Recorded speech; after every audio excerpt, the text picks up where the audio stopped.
Hello बच्चों, very good evening. तो जैसे कि आप सबको पता है कि कल 18 तारीख को 18 मई 2025 को जेई एडवांस का पेपर हुआ।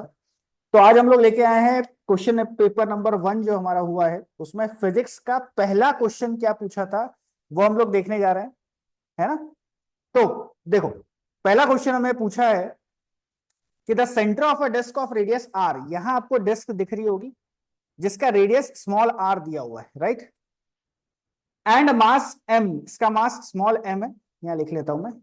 Is attached to a spring of spring constant के inside a ring of radius R greater than small R as shown in the figure. तो ये हमारा बड़ा सा जो रिंग है उसके अंदर एक डिस्क है। रिंग का रेडियस कैपिटल आर है, डिस्क का रेडियस स्मॉल आर है। The other end of the spring is attached to the periphery of the ring, यहां से अटैच्ड है। Both the ring and the disk are in the same vertical plane, okay, vertical circle है। The disk can only roll along the inside periphery of the ring without slipping. Without slipping इसका मतलब हमें यह समझ में आ रहा है कि भाई यहाँ पे फ्रिक्शन है। The spring can only be stretched or compressed along the periphery of the ring following the Hooke's law. Hooke's law follow हो रहा है, ये ध्यान में रखना है। In equilibrium the disk is at the bottom of the ring, जैसे अभी दिख रहा है ये equilibrium position है। Assuming the small displacement of the ring, the time period of oscillation of the center of the mass of the disk is written as, ये time period दिया है इसका, अगर इसको हल्का सा अपनी जगह से डिस्प्लेस करते हैं। The correct expression for the omega is, हमें निकालना है कि ओमेगा का करेक्ट ऑप्शन इसमें से कौन सा आएगा, यानी ओमेगा की वैल्यू क्या होगी। आई होप क्वेश्चन क्लियर है कि अगर मैं इस डिस्क को यहां से डिस्प्लेस करता हूं रिंग के अंदर, तो उसका जो टाइम पीरियड होगा वो 2 पाई बाय ओमेगा है, तो हमें बताना है ओमेगा की वैल्यू क्या होगी। ओके बच्चों, चलो शुरू करते हैं। साथ साथ में आप लोग लिखते जाइए ताकि आपका छूटे नहीं। तो अगर मैं इसको रीड्रॉ करूं तो दिस इज माय रिंग, और रिंग का रेडियस हमें दिया है कैपिटल आर, राइट। ये हमारा रिंग का रेडियस है कैपिटल आर, और ये हमारा सेंटर हो गया, करेक्ट। अब लेट अस अज्यूम कि जो मेरी डिस्क है उसको मैं येलो कलर से बना रहा हूं। ये मेरी डिस्क को मैंने डिस्प्लेस करके यहां कहीं लिया है बच्चों, ठीक है, इधर कहीं। कलर चेंज करते हैं, यस, इसको हमने डिस्प्लेस करके सपोज यहां कहीं लिया है, ठीक है। तो इसका रेडियस हमें दिया हुआ है स्मॉल आर, कितना दिया है, स्मॉल आर। इसको ऐसे शो करते हैं, ये है इसका रेडियस हमें दिया है स्मॉल आर। और ऑब्वियस सी बात है यहां से यहां तक जो आएगा उसकी वैल्यू अब कितनी हो जाएगी, ये हो जाएगी R minus small r, correct.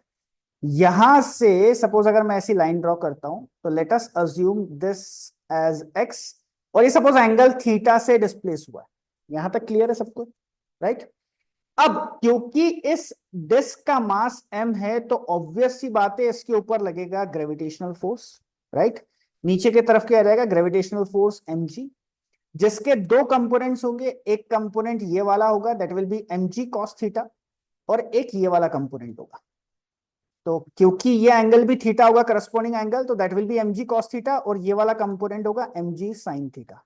Second thing, ध्यान से सोचो कि हमें स्प्रिंग से कनेक्टेड है, तो स्प्रिंग से अगर कनेक्टेड है तो स्प्रिंग में डिस्प्लेसमेंट होगा, जिसके कारण स्प्रिंग फोर्स हो जाएगा, जिसकी वैल्यू के एक्स हो जाएगी। इसका मतलब टुवर्ड्स द इक्विलिब्रियम पोजीशन हमारे पास दो रीस्टोरिंग फोर्स है, एक के एक्स क्योंकि डिस्प्लेसमेंट एक्स आपको दिख रहा होगा, एक के एक्स और एक एम जी साइन थीटा, ये दो रीस्टोरिंग फोर्स है। सेकेंड थिंग हमें दिया हुआ है कि भाई ये स्लिप नहीं होगी, अगर स्लिप नहीं होगी मतलब इसके पास फ्रिक्शन है, तो फ्रिक्शनल फोर्स उसको अपोज करेगा, तो ये अपवर्ड डायरेक्शन में, इस डायरेक्शन में फ्रिक्शनल फोर्स हो जाएगा। यहां तक आई होप सबको क्लियर है विदाउट एनी डाउट, ये फिगर है, राइट। अब अगर मैं इस ट्राइंगल को देखूं, ये थीटा वाला जो ट्राइंगल दिख रहा है, तो साइन थीटा, अच्छा थीटा जो है ये बहुत छोटा होगा, तो साइन थीटा को अप्रोक्सीमेटली इक्वल्स टू थीटा लिख रहे हैं। इस ट्राइंगल में साइन थीटा हो जाएगा opposite upon hypotenuse, opposite is x, hypotenuse is R minus small r. यहां तक क्लियर, ओके। आगे बढ़ते हैं।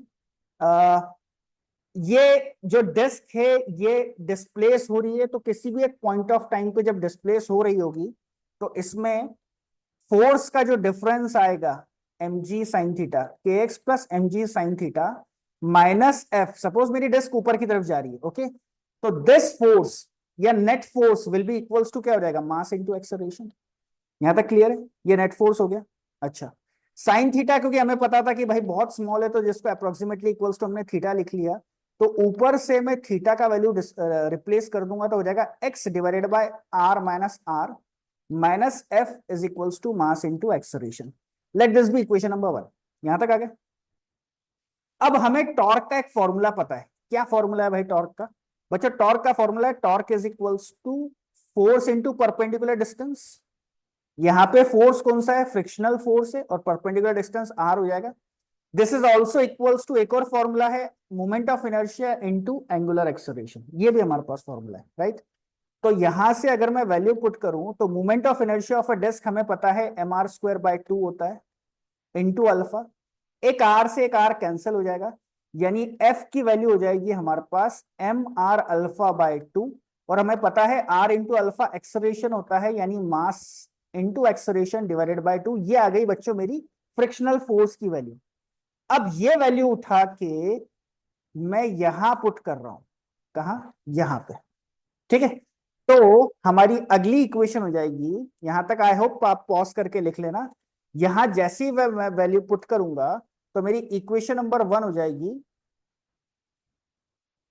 इक्वेशन नंबर 1 हमारी हो जाएगी k x as it is plus m g x divided by R minus small r, ये भी as it is, minus ma/2 is equals to 3ma equals to कितना था? ma। तो ये जब उधर जाएगा तो हो जाएगा k x plus m g x divided by R minus r and this will be equals to 3/2 ma। यहां तक आ गए? ये इक्वेशन आ गई। क्लियर है सबको? इसमें से अगर हम x को कॉमन निकाल लें तो क्या बचेगा?